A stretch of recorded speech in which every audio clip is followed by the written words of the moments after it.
What is up, everybody? A little pre-podcast intro for you today. We're going to be podcasting with Lydia Smith. She's an amazing hunter, a phenomenal artist. She's a hunting guide, just a really, really cool person, really cool story.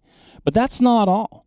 We're teasing something right now. We're teasing something that's going to hit tomorrow. So if you're listening today, October 24th of 2022, you're going to want to pay attention tomorrow, October 25th, 2022, you're going to want to watch our socials, listen to the 10-minute talk. That's going to detail everything that I'm alluding to right now. You can check the website and maybe make a purchase. Maybe make a purchase benefiting an organization that specializes in conservation. Hopefully I'm being specific and vague enough at the same time here, but just really cool stuff going on here. And yeah, that's it. That's all I'm going to tell you. Stay tuned. Tune in. I was able to get a really awesome opportunity, and I shot this buck solo, and that was probably that at that time was my biggest accomplishment ever. It was very emotional, and in the accomplishment of knowing you did that yourself is something that's so rewarding.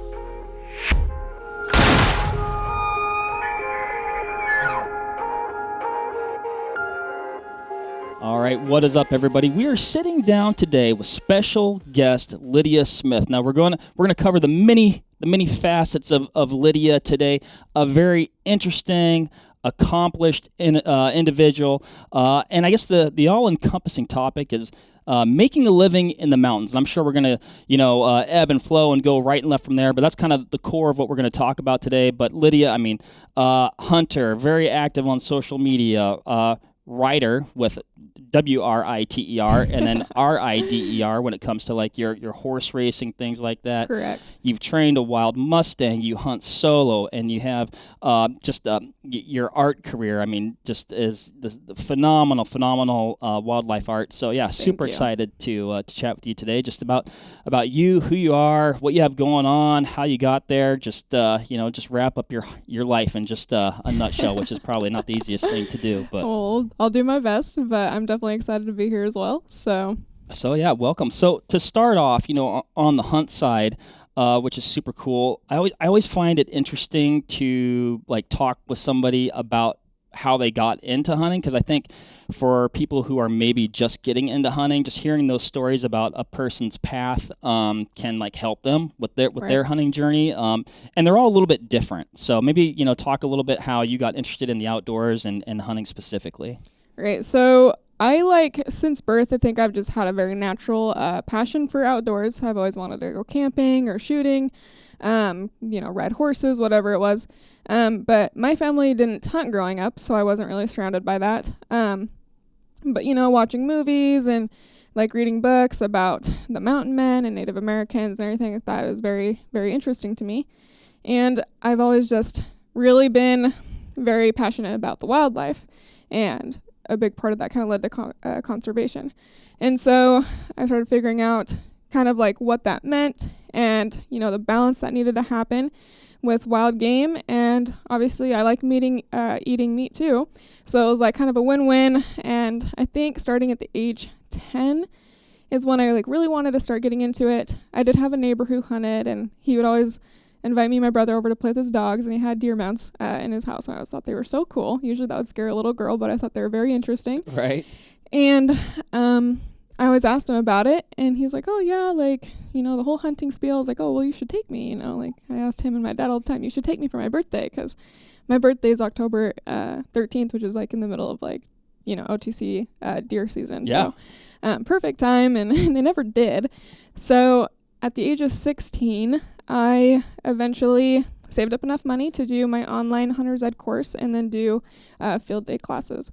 And so I had my mom drop me off. I'd do all that. And then once I got my permit for hunting, I didn't really know what to do. So that kind of sat in my room for about 2 more years before I finally got my hunting license and a deer tag. And so that's the first moment I actually stepped out and hunted something.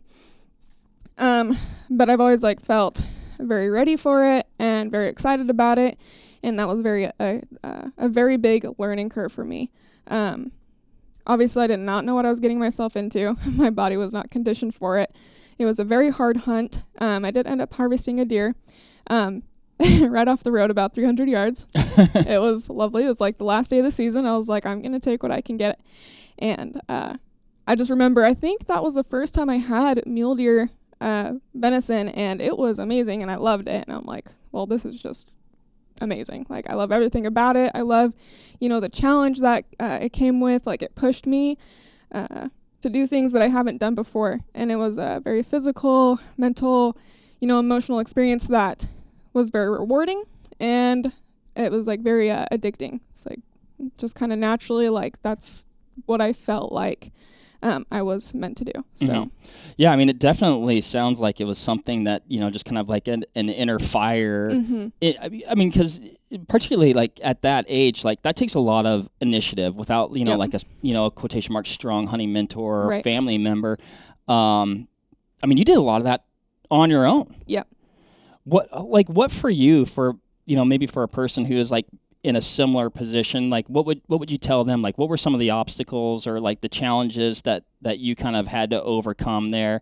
And then, what would you tell a person, like if they're trying to do the same thing? So I know a lot of it like came with learning to take the initiative, because a lot of people like kind of wait for somebody to like put, kind of help their hand into the door or whatever. And so for me, I didn't have anyone who really helped me with that. And so it was a lot of just taking the initiative and doing my research on what I needed to do to get to that point. And so I'd get on, Google, and it's just like Idaho hunting, whatever, because I didn't know about Fish and Game or anything, and luckily that's what, typing in like Idaho hunting or whatever, because that's where I'm from, led me to the Idaho Fish and Game website.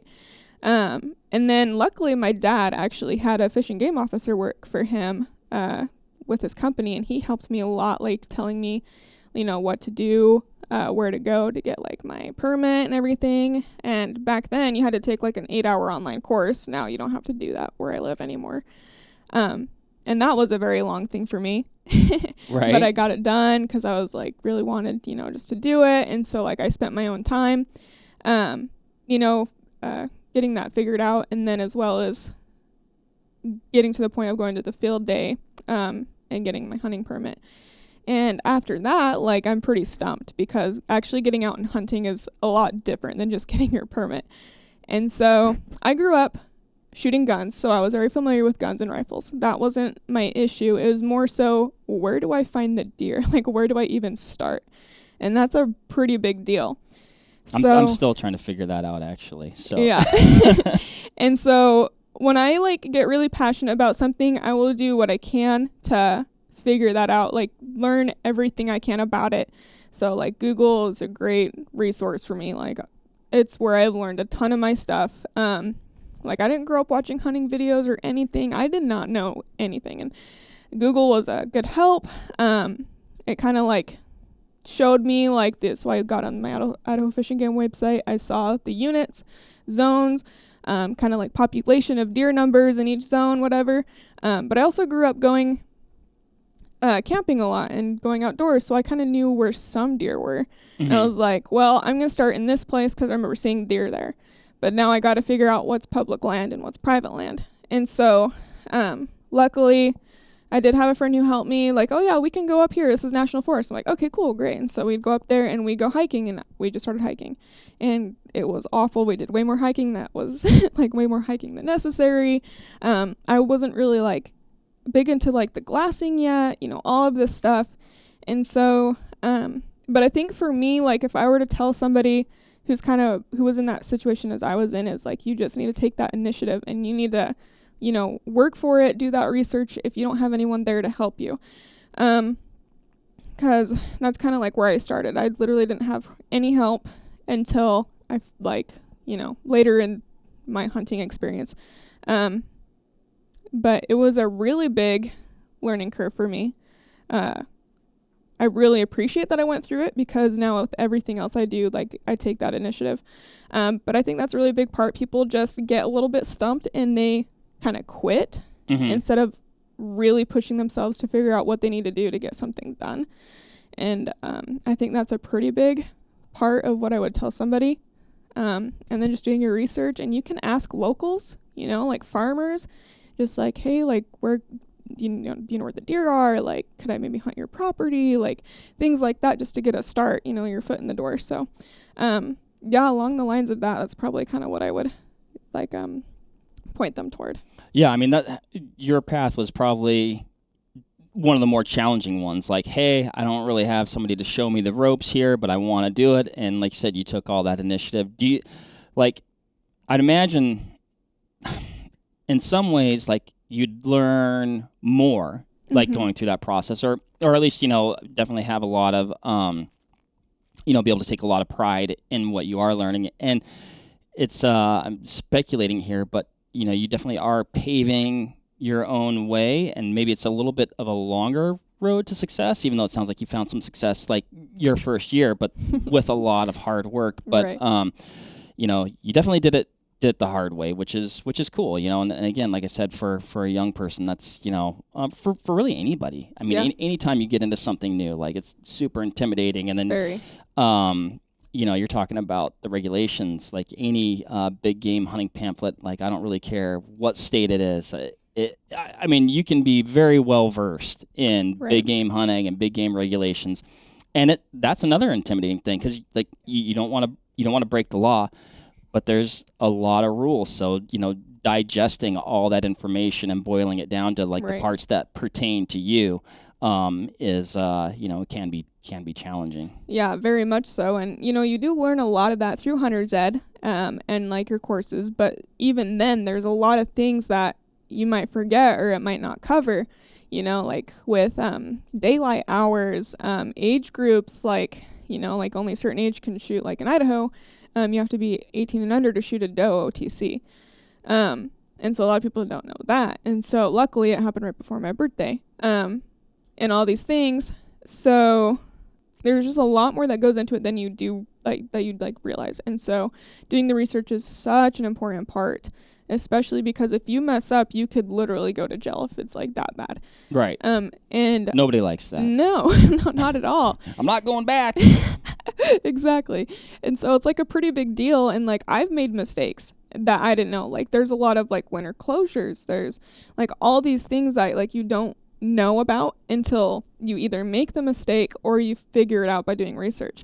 And I've definitely like, made mistakes that I didn't know about. And all these things, and you learn from it, and you don't do it again, obviously. Right. But all of this stuff. But yeah, it is very intimidating, like not coming from a hunting family or really anyone to like really help you or guide you through that like learning process. So, and it sounds like you kind of started off solo, and that's translated a little bit even to how you hunt a fair amount now. So maybe talk through like what that's like, hunting solo on kind of like, an even grander scale. Like, it's no longer like, oh, I'm hunting solo on a day trip. It's no, I'm going to pack back in here with either just, my backpack or potentially with horses. We talked about you being having a big interest and passion for horses. So like what's that like now, and what types of things are you doing in that regard? So the solo thing, I personally have been like a very independent person growing up, so like that part of it wasn't very hard for me, like being able to go out and do something on my own. I was very much kind of a black sheep in my family, as in what I loved to do was very different from the rest of my family. And so I just kind of learned to do things on my own, and I was okay with it. So with the hunting aspect, I think the year I started hunting, the year after that and years prior, there were definitely some hunts I'd go with people on, but there's a lot of hunts where I didn't, because I didn't really have people to go with. And my first solo hunt that I think I ever did was my pronghorn hunt 4 or 5 years ago. I think it would have been five seasons ago this year. And I think I hunted with actually Rocky Jacobson for the first like couple days, and we sat in a blind, and I hated it. It was very hot and sweating to death, and he had to leave, and I stayed and set up camp, and I did spot and stalking, and that's kind of like where I started my pronghorn journey. And I learned so much that season. Like, I mean, I would even like, Google's my best friend. It's like, what their behaviors were, and I'd like study them myself. And I probably made over 40 stalks that year. It was ridiculous. And the day I lucked out and killed my buck, I had already walked 10 miles in the heat. Absolutely horrible, but that's just kind of a normal thing now. Like with pronghorn hunting, it's pretty funny. I was able to get a really awesome opportunity, and I shot this buck solo, and that was probably like, that at that time was my biggest accomplishment ever. Like, obviously I was crying, typical, but I do the same thing. Yeah, it was very emotional, and it's just so much work. Like, in like the accomplishment of knowing you did that yourself is something that's so rewarding. And I think for me personally, it's just like this challenge that you're not really gonna get anywhere else, because it's solely you. Like, any mistake you make is on you, no one else, like all these things. And I think your reward is just even greater. I mean, I love sharing a hunt with someone, but I equally love solo hunting. Yeah, there's definitely, they're both super important, right. And you're just getting a different set of things out of them at times. I mean, even, if you're hunting together with somebody, like, it's definitely rewarding, like if you guys find success together, and there's the teamwork and the camaraderie, and being able to share that with somebody and be like, oh, it was so awesome, I can't, you kind of have that more immediate or that shared experience. But when you're solo, like, it's like you said, every decision is up to you, and there's definitely like a big amount of freedom that comes with it, just the decision making. And you can make decisions fast. And you're like, well, right, wrong, otherwise it's on me. And you don't have that pressure of like, well, this is what I think we should do, but I don't want to screw it up, for this person. Right. And actually for new hunters, I feel like sometimes, one thing that I guess like focus group of one thing that I would tell a new hunter that I was hunting with is like, don't worry about screwing it up. Like, you're not going to hurt my feelings. Like, I screw things up all the time. Like, it's not, so I guess where I'm going with that is like, I feel like there's a lot of pressure. People don't want to screw that up for somebody else. Right. But yeah, don't put that on yourself though. Right. I also feel like too, like solo hunting, like being able to accomplish something like that by yourself is really like fulfilling. Very, very cool to have. But the same thing with like making mistakes or like screwing up. I actually, like, obviously in the moment it really sucks when you screw up on a hunt or something, but I feel like those are your biggest learning moments. And that's what makes you a better hunter. And so I don't necessarily want mistakes to happen, but I will take them in the best way I can to like increase my skill as a hunter to become better. Yeah. And so when I'm hunting with somebody else and that happens, like, obviously it's really hard, like, if it was that person's fault, not to get mad at them and like all these things, but like you can actually still take that and learn from it, even though there's, it was somebody else's fault. It's like, well, what could I have done differently? Maybe I could have told them to like, be quiet, or like a little more quiet, or like told them to stay over here. Like, I just feel like anything that you do go through is a learning experience, whether or not you're by yourself. And I think a lot of people get into their heads, and something I would tell people is not to get discouraged at all when you're hunting, because that makes the situation so much worse. I have never had a good outcome where I've gotten discouraged, and my energy has been very negative. And I think that is actually a pretty big thing. I know a lot of hunters who have given up on their hunts because of it, and, that's that. You eat your tag and whatever, so... Yeah, I mean, and it's like, it's easy to get discouraged, or it can be, I mean, I'm sure you've been there where it's like, oh man, it's a long hunt. It's like you're grinding it out. You haven't seen anything. And or maybe then you finally do see something, and then you blow the opportunity. You're like, oh my gosh, this is like day 5. I haven't seen thing. And now I've blown it. You're like, so like, oh, I've got, one more day to hunt or whatever. Like, it's tough to keep your head in the game, or you're just not seeing anything at all, and it's tough to keep your head in the game, because you kind of get lulled into this, just like, you kind of feel like it's just never gonna happen, like it's not in the cards. But man, like, it can happen. Like, it does. Eventually you'll have a hunt where you are reminded that, like, it can happen at any time. Like I was saying, it could happen in the first 30 seconds or the last 30 seconds. You don't know. Oh yeah, I've had like all sorts of like kind of hunts like that. Like, I went one September where I took 2 showers the whole month of September, and I literally did not have one opportunity till the like second to last day, and I was still not very like like I learned from this big time, but I had the perfect opportunity, a beautiful like 290 class bull, just a satellite bull, freaking beautiful, like, huffing and puffing, come right into me. And I screwed it up because I didn't think to stop him. And and I ruined my chance, and it was gone. And it was hard. Like, I took it like pretty hardly. Like, it was just, it was a horrible moment at the time, but I learned from it. And, I've been able to kill bulls since then because I learned, to stop the bull or like, wait for this moment instead of, just shooting, like things like that. And so it can get very discouraging, but you gotta just keep going, especially with pronghorn hunting. That is one thing I love so much about it. It's a very mental game because you're seeing them all day. You can make multiple stalks on pronghorn a day, but pushing through the heat and the belly crawling and messing up stalk after stalk, it gets very tiring.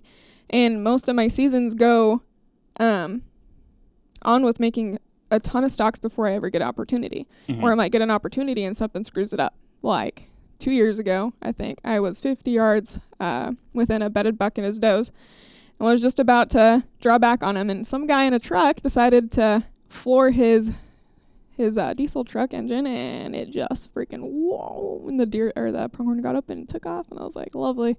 That wasn't even my fault, but stuff like that's gonna happen, and you just gotta keep positive. You gotta roll with it. I mean, like you said, hunting is a dynamic, fluid thing, and some things you have control over, and some you don't. Yeah, a lot of things you don't, which is why why it's so amazing, right? It's the challenge. So, super cool. So, what about what would you tell somebody about like overcoming just like the mental hunting solo, like being by yourself? That can be pretty intimidating as well.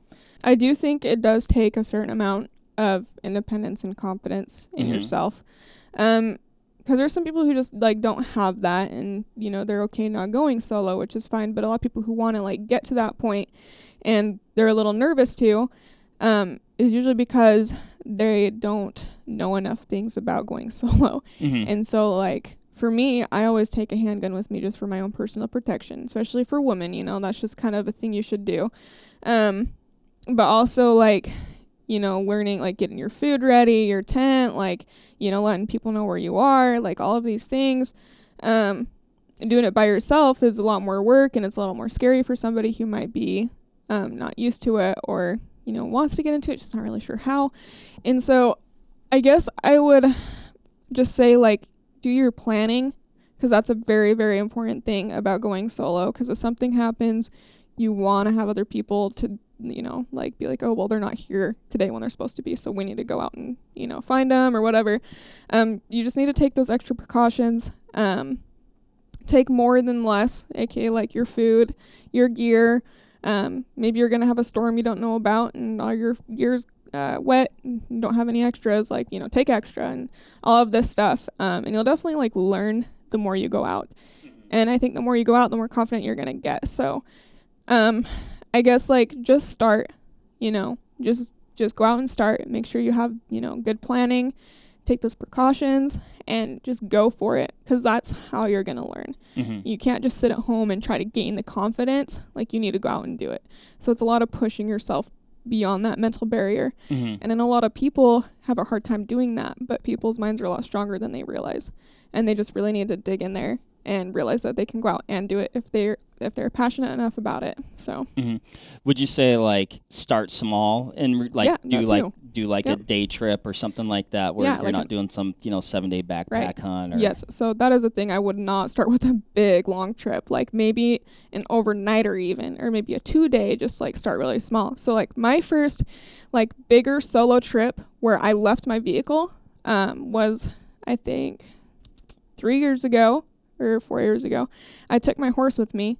I parked on BLM land and I rode in with him. And I literally just took a tiny little single person tent. I took some, freeze dried food. I went back in there. I literally had a 200-foot line that I tied around some trees, left my horse there, and I went hunting. And thank goodness he's a great horse. But that was like my first like big solo, not from my vehicle hunt. And that was a 3-day hunt. And it was awful. It rained and snowed the whole time. I did not have extra pair of boots, and they were soaked. I did have extra socks, but that didn't help because my boots were so wet. Right. But it was a really awesome learning experience as well. I just definitely start small with a fewer days, but the more you're going to go out and do that, the more you're going to learn. And I think the more you're going to feel confident about, going out longer and learning more things. Mm-hmm. So, yeah. And one thing with that too, and really this is probably every hunt, but, like you may not get, heck, you probably won't get one, not to be negative, right? Yep. But odds are oftentimes you got to grind, like you said, you were hunting for 30 days in September-ish, right? Yep. And got one opportunity, and unfortunately it will haunt you for the rest of your life, all those similar opportunities. But man, I swear you those, not because they aggravate you, but you remember those ones, and I think it's because those are those hard won lessons, it's right? Very hard lesson. Yep. But anyway, with that though, just be cognizant of the amazing wins that you are getting that day. Right. It's not about exactly. that, oh, I got one. It's I spent the day by myself and I was able to do that today. That's a win, right? Yeah. I had wet feet for 3 days, and you know what? I gutted it out, and I'm proud of that. And it was fine. And my feet are still attached, So, yeah, I think we have to remind ourselves, and it's hard, right? Because you have this end thing inside, or this goal, or a way you picture it. But man, there's so many wins that you can, put in the old check plus pile. Well, it's like they say, hunting is 99%, just being outdoors, 1% killing.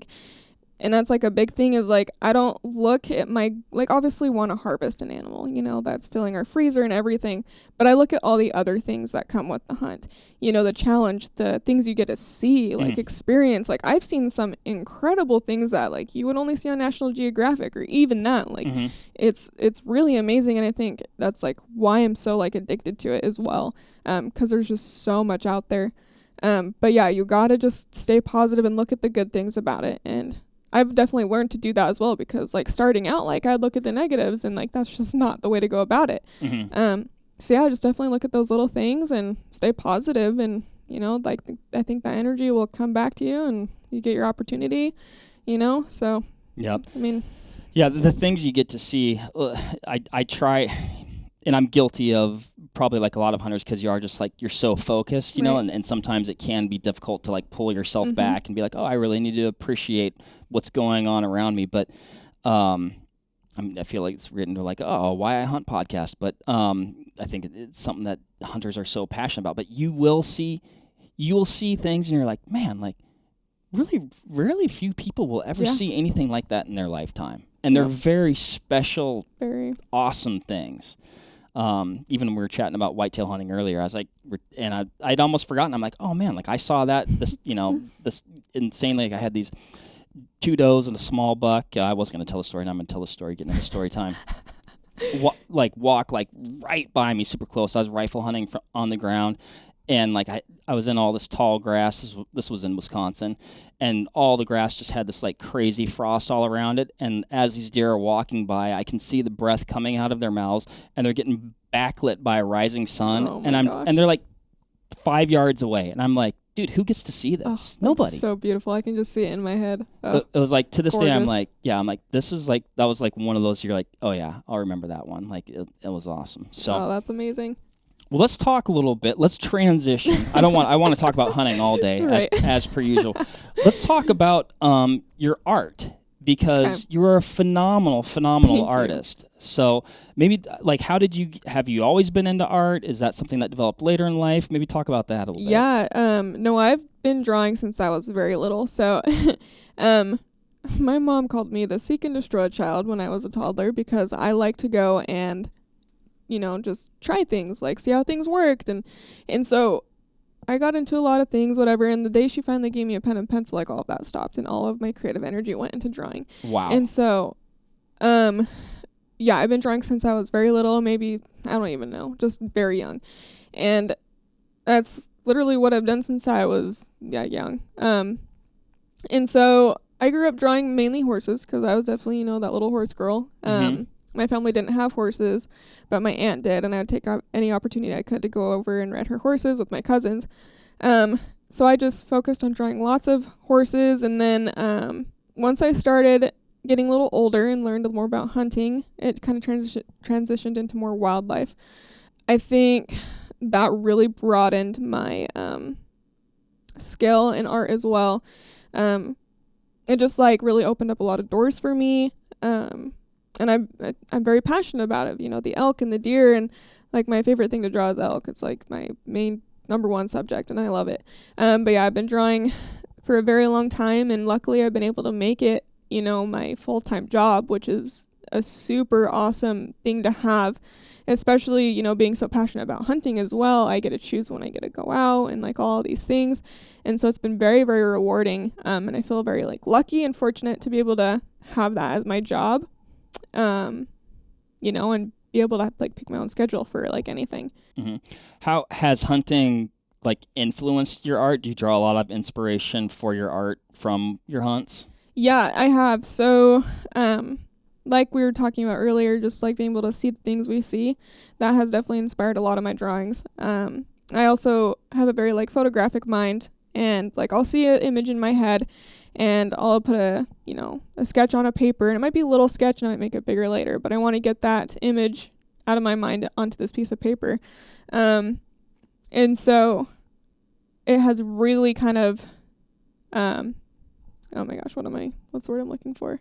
Well, basically, I guess just like the whole wildlife part has just like really just expanded, I guess, my whole like artist area, I guess. I don't really know how to put that. But yeah, like I have drawn lots of photos of like either hunts that I've been on where I've actually guided somebody and they killed an animal, and they're like, can you recreate the moment before he killed my animal? And I'm like, most definitely. And I've done that a few times, which I've really, really loved. I've, done commissions for somebody, and like, I just want a mule deer. It's like, okay, well, I had this one commission. They wanted some mule deer, and I was like, I had a hunt in Salmon, Idaho, where it was the archery hunt in December, and I shot a doe. And where I shot her and where she died at was beautiful. Like, it was just on this really steep face, and you can see the mountains in the background with the pines. And so I used that, and I put her in there with a really, really pretty buck. And that was like kind of one of those drawings I used from an experience I had. Or, like a really cool elk experience where there's bulls just coming in screaming through the trees. Like, I just love to draw that kind of stuff and whatnot. And I'm still like trying to like work on broadening what I draw. But that's very much a very big subject.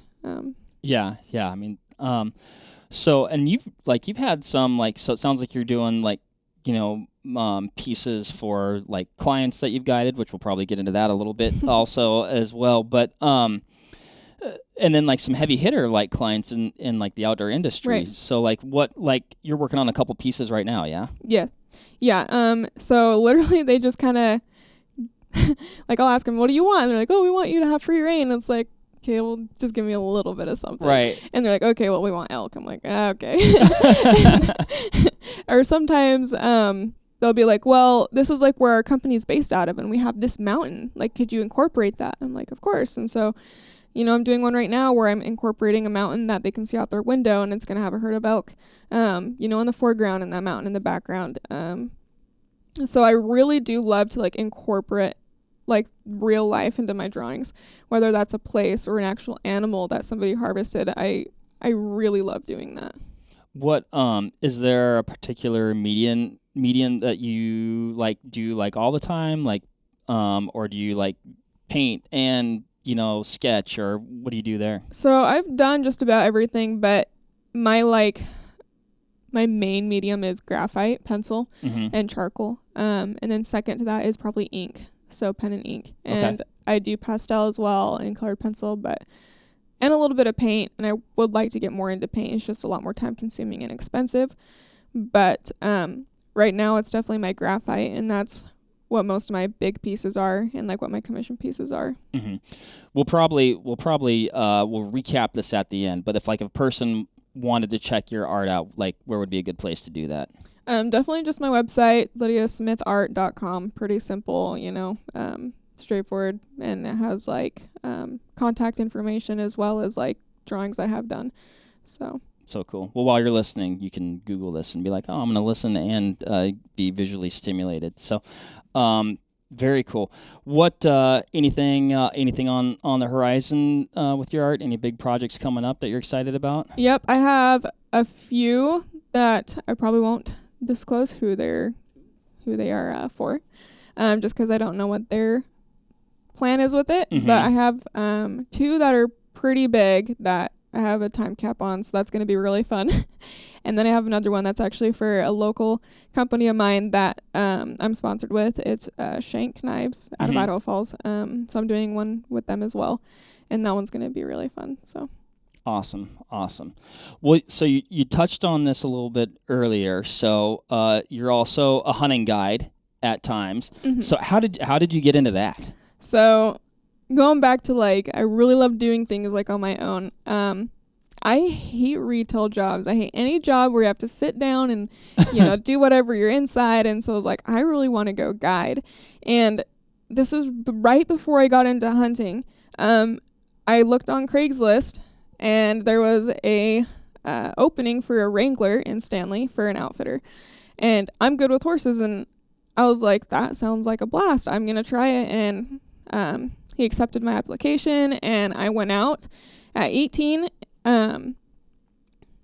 So I think I was 18 and I went out and I took my horse and I left. I stayed in Stanley for 2.5, 3 months and I lived out there. And that was an awesome experience. I learned a ton about packing and just, guiding really big rides and all these things.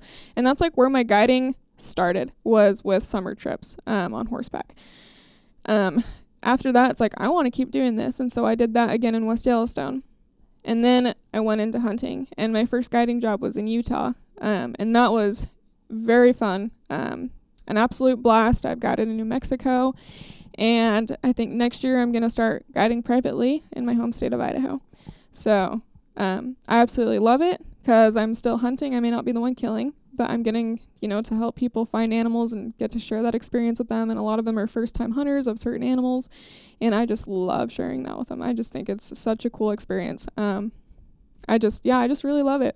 No, that's super cool. And really, like you said, what a way to extend your season. Yep. Like if you want to be outside and you want to be hunting, in your home state, you might get, 1 or 2 tags a year. Then you're like, oh, well, where am I going to go? Out of state. Like, which I'm sure you'll still do those things, but you definitely get to increase the volume of in-state hunting that you'll get to do. And also furthering your knowledge. So continuing to learn through the season, which is really awesome. But yeah, it's super cool. It's, part-time, after my art job. So awesome. So you got into guiding via horses. You got, or horses were your first, I guess, or one of your first subjects in your art career. What about, it sounds like there's a little bit of an interesting story with the horse that you have now. Not necessarily hey, I went to the horse store and got one.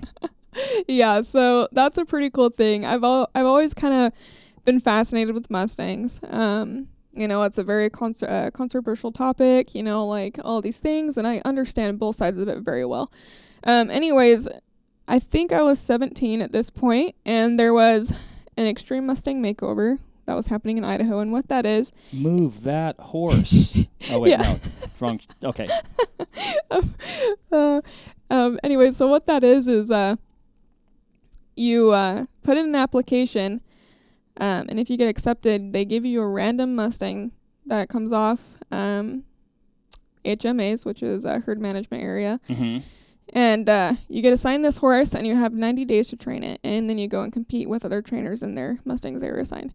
And in the adult division, the whole purpose of this program is to get these horses to be adopted. And so at the end, they go for auction. But the youth division, I was still young enough to be in that one. You could get the chance or the option to keep your horse. Oh, wow. Or you can have, auction it, and they can go to a different owner. And I was like, Mom, listen. I had one horse at the time, but I was like, this is an amazing opportunity that I would love to try. I've always been very into working with horses and training them, and I just really, really wanted this experience. And so she's like, yeah, go for it. And I'm like, awesome. And I put in my application and I got accepted as a trainer. And I went and picked up my horse from the Boise Wild Horse Facility, and a completely random draw. He was a really, really pretty sorrel gelding. I had 90 days to train him, and I went to Nampa and competed with him, and we placed third. And he was the first horse that I trained from the ground up with no human contact except for being squeezed into chutes and like getting branded and wormed and stuff. But he's a incredible horse that I got to train. I learned so much with him. He's a horse that I took elk hunting with me. I've gone on numerous backcountry trips with him, horse rides, like cattle drives, you name it. Like, he's a really cool horse, and he really showed kind of like what these Mustangs were capable of. So I just like fell in love with it, and he's literally a 1 in a million horse, and I got super lucky. He's beautiful for a Mustang. He's tall for a Mustang. I just lucked out big time. But yeah, I actually would like to eventually start training part-time as well once I get a facility for it, but I don't really have that right now. That's all right. Well, I mean, it sounds like with, just the little that you have going on, you could use a few more things to, fill your downtime. So yeah. So you said, and just because I'm not a horse-smith. So you said it was a what kind of gelding then, or it was? So gelding just means he's been castrated. So okay. A non-castrated horse would be called a stallion. Okay. So yep. And then what does he have like specific? He's not from the Pacific. Coloring to him or something like that, or yeah. So a sorrel is just like a red-based horse. They kind of have like a reddish-brown color. They can have kind of different tones of mane. He actually had a very flaxen mane and tail, which is blonde when I got him. And at the age of 3, it totally changed on me. Now it's almost black. It's very interesting. Oh wow. Yeah, you don't see that very often in horses. So that's kind of weird. But he's just a solid sorrel with a little like white marking, which you call a star right on his forehead.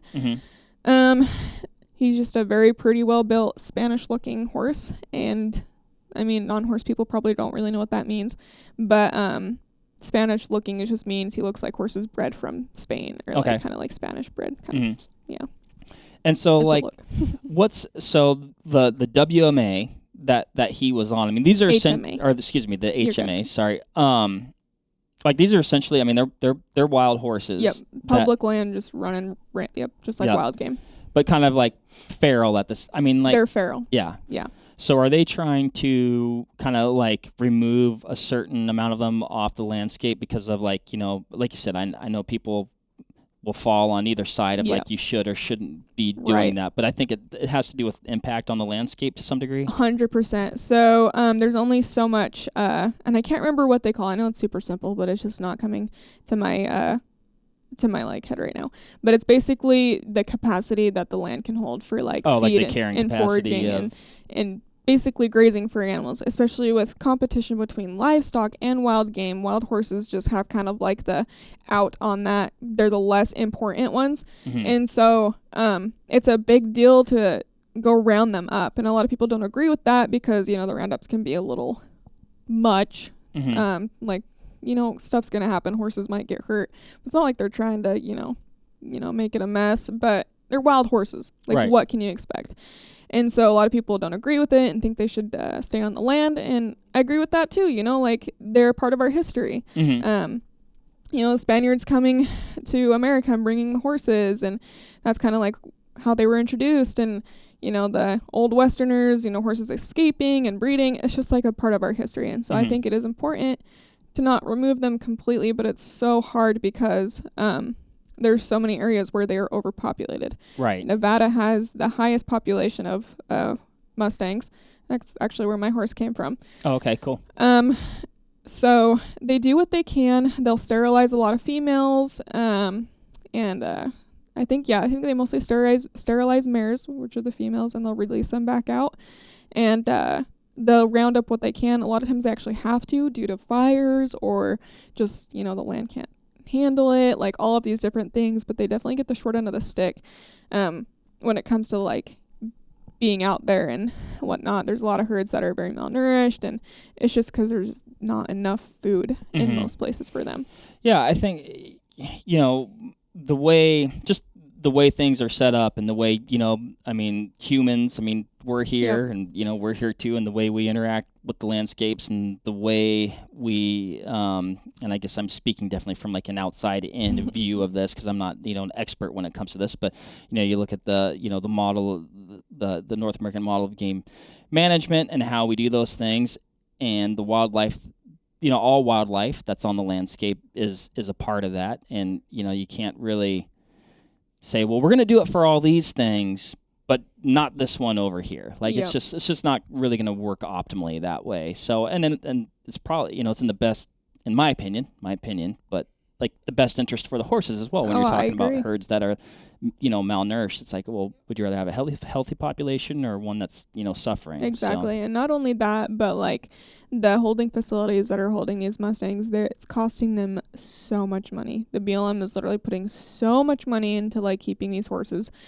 And so another like really big topic is like a lot of these horses get sent to slaughter. Oh, yeesh, yeah. Yeah, and so obviously I get that. I do. But they do their best to be able to get these horses adopted, which is why they started this program. You can also just like go to a facility and buy one for $125 if your facility can uphold like a Mustang. You have to have certain qualifications or something. But yeah, like people need to realize that since we're here and there's just not the whole world for them to go wherever, they have to be managed. Same with like the wild game. We have to manage wild game.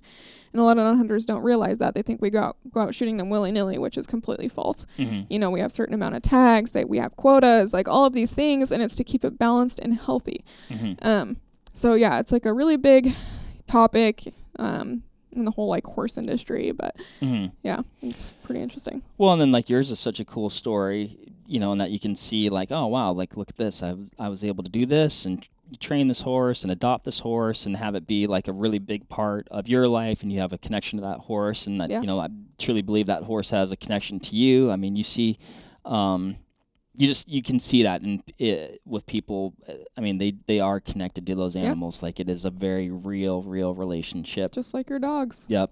So cool, man. No, I dig it. So yeah, I was trying to convince Jim, who I co-host the podcast with quite a bit. I was like, hey, we need to go try and be a part of that process and like document that process of, getting a horse and training it. And then we just realized like, man, that might be a lot of work. Yeah, it is. And because you did do it, maybe talk a little bit about that process. Like, what was it different than, the horse? I would assume it was different than, some of the training that you'd done in the past. Like, I mean, you were literally starting from ground zero. Yep. So, I actually personally think it's better. And the reason for that is if you buy a horse that's already been kind of like messed around with people, they oftentimes have bad habits from people. And so when you get a Mustang, it's a completely clean slate and you're literally just working with the animal itself. And so for me, I find that very, very fun and exciting, being able to gain this animal's trust. And for me, it's a very like trust process. Like I work on his time, not my time. And so with him, like the first thing I did was just get in that round pen, and I just would sit on the other side of it, maybe have a little bit of hay. And if he wanted to come over, he'd come over, and I just kind of let him hang out. And that first day I was able to touch him and everything. And oh, wow. He was a very like, he wanted a leader, and horses want leaders. That's how their herd works. And so he was looking for a leader, and so he was very willing to want to like know what I was. And so that was a very helpful thing, because there's a lot of horses out there who don't want to know that, and they don't give a crap, and you're going to have a big fight with them, and it might take a long time, and they might finally come around. But each horse is different, and so you just have to kind of read the animal per se. With him, it was very fun training him. He was a very good-minded horse. I was able to get on his back within the first week. Oh my gosh. Wow. I would have thought it would have taken like a lot longer than that, I Well, guess. It depends on the horse. I got very lucky with him. But there were definitely some things that he was not very willing to like accept it first, which is really funny. He accepted the saddle before he accepted the saddle pad, which is the blanket that goes underneath it. And you'd think the saddle would be a lot scarier. Yeah. And so it's like really funny. Horses are quirky. And that was his thing. He just hated it. And it was to a point where it could be dangerous, you know, like he would just run and not think about where he was going, which is very dangerous with an animal that's very huge compared to you. And like, are you on the horse at the, okay. Good. No. So I do ground training first, which is where I just train him with me on the ground and him, just like watching kind of, I guess, or just teaching him. And so I think it took me, I don't know, a couple weeks, like a week or two, for him to finally not freak out or get really nervous about this saddle blanket. So like it is like you said, it's like, oh, this big hard leather thing that's super like rigid. Yeah, with straps, that's fine. soft cozy blanket, not so much. I got a problem with that. I almost wonder, honestly, if it was the color of the pad and kind of the way it looked. So it was like kind of a striped pad, and it was red and white. Okay. I think. And I remember putting it in the middle of the round pen, and he just ran circles forever, and he was just working up a sweat. I'm like, oh my gosh. And so I took it out, and I like left it on one side of the panel, and he just stayed on the other side, and he was just like, I'm not going to it. Like, he's snorting. They like do this thing where they just snort, and that means like they're nervous and they just don't want to go up to it. But eventually I worked him through it. Like, I'd put it on the panel kind of close to the gate, and I'd walk him through the gate, and he'd kind of be like really like about it. And I just kept walking him in and out. I'd pet him. It's like, oh, I didn't get you, you know, like you just be patient with them, and they start licking their lips, which is a sign of like relaxing and understanding. Okay. And I just like kind of kept moving it closer and closer to the gate, and to the point where he could cross through the gate without being all freaked out about it. And then I'd grab the blanket and I'd hold it to his face once he was good with going through the gate. Let him sniff it. He'd still be a little weird about it, and I'd start petting him with the blanket to show him it's like it's not going to hurt you, all this stuff. And you just kind of work through it, baby steps. And the horses, like, you usually will come around to that. You just kind of got to do it at their time. You don't, like, I know a lot of people, like, obviously train horses differently, but I don't think forcing something is the best way to especially gain that horse's trust, which I think is a big thing. So he was typically, like, very easy to gain trust, but, like, working through certain objects was a little harder. I've worked with other horses who are a lot harder just to gain their trust. I worked with a 10-year-old stallion Mustang, so he was uncastrated, and usually they're a lot more aggressive and stubborn, and more dangerous. Luckily, he wasn't a very aggressive horse, which was really nice. But I mean, it took me several weeks to even be able to just touch him, because he was just so, like, not interested in people and all these things. And eventually, like, I got to the point where I could just brush his neck, and I started braiding his hair, just kind of like getting him used to me, like, touching him and being around him. But, like, all horses are different. Yeah, and I worked with tons of horses guiding, you know, like working with green horses, and a green horse is a horse that is not very well trained. They're very new. So I've ridden a lot of green horses on trail rides and have a few little rodeos along the way. I love it, but I mean, every horse is different, and you kind of just gotta work with how they are. So yeah, I mean, it is interesting. You know, I've been around horses like a handful of times, but yeah, like they all have just their unique personalities, and they are quirky. And like when you're like new, like if you've never ridden that horse before, like you don't really know their quirks. Right. And yeah, you know, I think any horse that I've probably been on, they either I was not the leader. They made that very clear. But they are cool though. They are cool. I love them.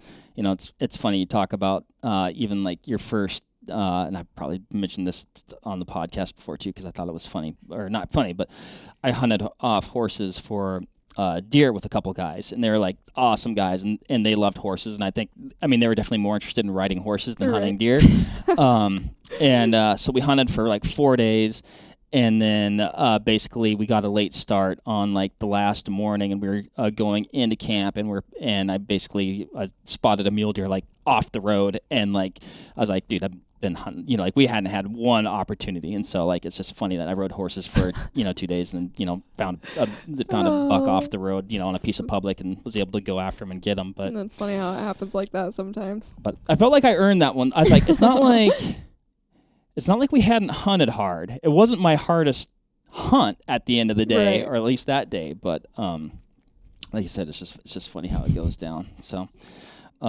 very cool, very cool. Anything else we should know about you, Lydia? I mean, you're a very interesting human being, you know, and I know it's probably hard, you know, it's like, oh, here, you know, let's make you talk about yourself for, you know, an hour. But, it's kind of like those main three things, honestly, like hunting, horses, and art. It's kind of like really what, like I'm driven, behind, I guess, driven with. So, I'm sure there's like other little things about me, and everyone has their little like, you know, hobbies and things they like, but that's kind of the main thing that I kind of live for, I guess. Yeah. Well, and it's absolutely amazing that you've been able to like essentially create a career in the outdoors, really tying all your passions together. So, Yeah. I mean, and I think, you know, your independent nature was a big part of leading you to that. So that's super cool.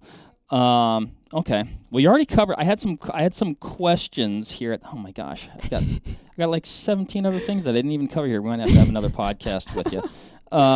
We'll finish up with a couple easy ones. So you already covered your favorite. I was going to ask you what your favorite subject was, but you said that was elk. So these are some hunting questions, maybe more hunting specific.